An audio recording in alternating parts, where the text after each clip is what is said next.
생각보다 오히려 훨씬 저렴하게 살 수도 있는 그런 단계거든요. 실패하기 힘든 재개발, 재건축 매수 포인트 딱 2가지 알려드리겠습니다.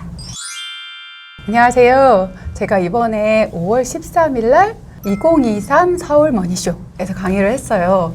그런데 제 아들이 거기 온 거예요. 깜짝 놀랐어요. 온지도 몰랐거든요. 그런데 더 웃긴 건 강의도 못 들었대요. 문 밖에서 들었다고. 사람이 너무 많이 차서 못 들어갔다고 이런 얘기를 하더라고요. 코딩밖에 몰라서 집에만 처박혀 있는 아들이 저를 보러 왔다는데 또 못 본 건 좀 서운하긴 한데 그래도 되게 기뻤어요. 그러면서 강의 못 들으신 분이 꽤 많았겠구나 이런 생각이 들고, 그때 했던 강의 내용 좀 압축해서 짧게 유튜브 영상 찍어보면 어떨까 해서 영상 켰습니다. 재개발, 재건축에서 가장 키포인트 되는 것만 1시간 전달 드렸어요. 그걸 더 압축해서 여러분께 드릴게요. 제가 처음으로 말씀을 드린 건 뭐냐면, 왜 굳이 재개발, 재건축? 지나이스가 왜 재개발, 재건축 했는지 책 읽고 하신 분들은 아시겠지만 거기에 그 포인트가 있어요. 그걸 간단히 말씀드리면, 요즘은 뭐가 대세냐면 신축이 대세예요. 가장 큰 이유는 세금이 한 채 이상을 가지고 있을 경우는 부담이 너무 되는 식으로 자꾸 세제가 개편이 되고 있잖아요. 그러다 보니까 가능하면 제일 좋은 입지에 가능하면 신축, 준신축 요렇게 모이다 보니까 신축 위주로 가격이 더 형성이 되고 가치가 더 높아지고 매도할 때도 쉽게 매도가 되는 그런 시장이 형성되고 있잖아요. 그런데 전국에 택지 개발된 곳들의 좋은 신축들, 택지 개발 사업이 거의 다 끝났어요. 그래서 3기 신도시 정도 좀 남았고, 거기서도 아주 입지 좋은 곳은 몇 군데 안 되죠. 아시죠? 그런데 모든 인프라가 다 갖춰져 있는 최고 좋은 입지의 신축이 들어오는 거, 그게 바로 재개발, 재건축이거든요. 제가 재개발, 재건축을 한 가장 큰 이유 중에 하나는 청약. 지금 청약 시장 어때요? 완전 호불호가 완전 갈리죠. 200대 1 정도 나오는 데가 있는가 하면 미분양이 나오는 곳도 있고, 이렇게 극명하게 갈리고 있어요. 입지가 좋은 곳은 여전히 이런 시장에서도 청약의 인기가 좋단 말이죠. 그럼 그 청약에 당첨이 돼야 되는 건데 이게 쉽지가 않아서 저도 무주택 가점이 빵점이 되면서 청약이 되기가 어려우니까, 그래서 시작한 게 재개발, 재건축. 재개발, 재건축의 조합원이 돼서 적당한 물건을 가지고 있다면 청약에 당첨된 거하고 똑같잖아요. 게다가 조합원은 일반 분양가보다 저렴하게 분양을 받을 수가 있어요. 제가 딱 이거 2가지 가지고 재개발, 재건축 투자 시작했거든요. 그런데 그것만이 아니에요. 거기다가 조합원 옵션들 있죠. 이번에도 제가 옵션 계약한 것들에 대해서 이제 따로 영상 하나 찍을까 생각하고 있는데, 그 옵션 계약한 것들에 대해서도 다 무료가 되고요. 기본적으로 RR 받는다고 하죠. 로얄동, 로얄층. 그럼 요즘은 라인 자체도 가격이 달라요. 그래서 로얄 라인. 그리고 이게 사업이다 보니까 사업에서 생성되는 이익도 가져갈 수 있고, 그리고 처음 매수할 때부터 안전마진도 계산이 된단 말이죠. 이렇게 장점이 많은 재개발, 재건축. 그럼 언제 매수해야 되는지 제가 매수 포인트하고 매도 포인트를 한번 짚어봤어요. 사업 전체 중에서 내가 자금이 조금 적다 싶을 때는 조합 설립 단계 이후에 사업장을 한번 꼼꼼히 살펴보시면 좋겠어요. 사실 조합 설립되기 전에 들어가면은 훨씬 더 이익이 높을 것 같은데 맞기도 맞지만 아닐 수도 있어요. 왜냐하면 너무나 오랫동안 기다려야 되기 때문에 그래요. 지금 제가 여기 표 하나 띄워드릴게요. 여기 표에서 보시면은 정비구역 지정되고 쭉 가다가 조합 설립되기 전에 바로 추진위원회 설립이 있어요. 이 추진위원회 설립되고 나서 조합 설립이 되는 이 단계 넘어가는데도 10년 이상이 걸린 구역들을 제가 꽤 많이 봤어요. 그래서 조합 설립 정도 되면 그래도 어떤 법적인 기구도 있고 내 물건에 대해서 확실하게 조합원 물건인지, 그리고 아파트가 나오는지 이런 것들을 문의해 볼 수 있는 기구가 생긴단 말이죠. 그리고 사업이 조금 더 속도 있게 진행이 될 수 있는 기반이 갖춰지는 거예요. 이렇게 조합 설립 단계를 굳이 제가 강조하는 이유는 조합 설립 요건 때문에 그래요. 여기도 표 하나 더 올려드릴게요. 여기 보시면 아시겠지만 재개발이나 재건축이나 조합원이 동의하는 그 동의율이 75% 이상이 돼야 돼요. 75%면 4분의 3. 이게 적은 숫자가 아닌데 최근에 시장 좋을 때 뭐 80%, 뭐 90% 뭐 이런 게 많아서 금방 될 것 같은데 뭘 그렇게 걱정이냐. 강남 재건축은 90% 넘는 데가 대부분이거든요. 사실은 이걸 뒤집어 보잖아요. 반대하는 분들이 25% 되기가 너무 쉬워요. 제 책에서 소개했던 후배 사례들도 뭐가 문제였냐면은 층층이 월세 받는 그런 물건 갖고 계신 분들은 동의하고 싶지 않거든요. 한번 생각해 보세요. 저도 실제 본 물건들인데 1층 상가에서 월세 꼬박꼬박 나와 2층, 3층에 원투룸 이런 다가구에서 월세 나오고 꼭대기에 사시는 어르신들이 있어요. 그걸로 생활비 하시고 그걸로 손주들 오면 용돈 주고 이렇게 살고 계셨는데 갑자기 그거 내놓고 어르신 사업해요. 요거 새 아파트로 드릴게요. 10년 뒤요, 15년 뒤요. 가당키나 하겠어요? 봉사하는 기간 동안 한 5년 이상 되는 시간 동안 월세가 딱 끊기는데 이렇게 반대하시는 분들이 있을 확률이 꽤 높아요.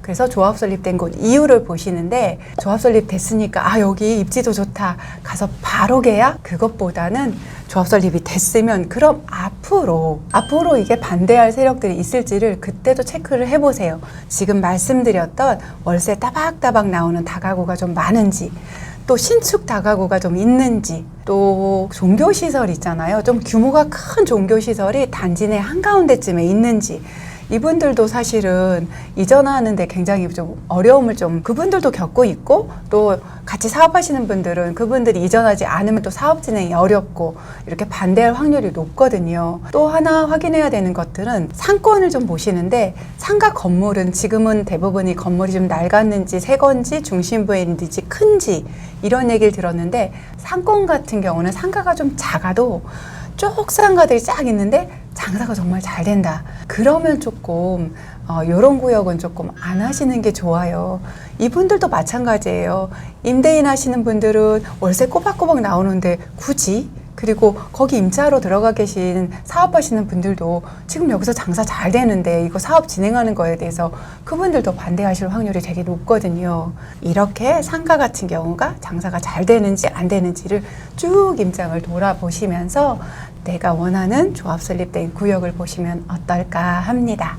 그리고 이제 두 번째는 조금 자금이 조금 넉넉해요. 그러면 조금 더 사업이 진행된 곳을 보시면 좋은데 표 하나 다시 올려드릴게요.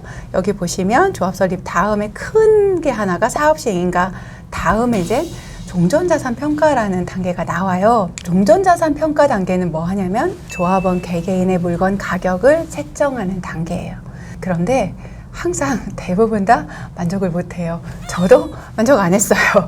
아니 내가 가지고 있는 건 신축인데 내가 가지고 있는 건 도로 가까이 있어서 위치가 좋은데 이 가격이야? 이런 마음이 들거든요. 게다가 종전자산 평가를 하면은 조합원 가격 대비 예를 들어서 99 신청하면 얼마를 더 내셔야 돼요. 84 신청하면 얼마를 더 내셔야 돼요.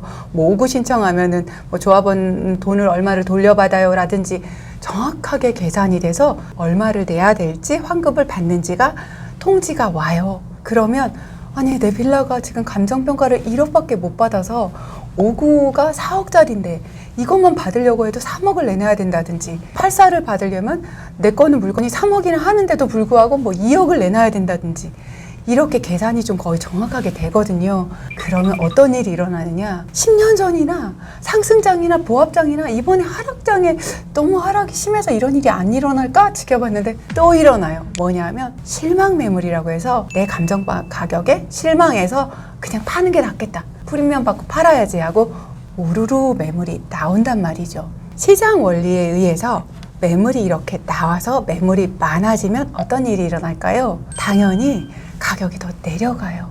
그리고 내가 원하는 물건을 골라 살 수 있어요. 가장 큰 장점은 내가 사는 물건의 가격을 정확히 알고 살 수 있고 이후에 얼마 정도가 들어갈지 알 수 있어요. 물론 비례율이 약간씩 변동하면서 조금 차이가 날 수도 있지만 그래도 막연하게 추정 간평가라고 해서 막연하게 간평이 이 정도 나올 거야, 프리미엄은 이 정도가 될 거야 라고 계산하고 매수하는 거하고는 차원이 다른 거래가 되는 데다가 생각보다 오히려 감정평가 전보다 훨씬 저렴하게 살 수도 있는 그런 단계거든요.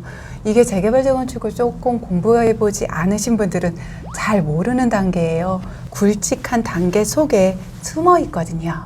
사실은 이렇게 실망 매물이 우르르 나오면 정말 신기할 정도로 이것도 항상 똑같아요.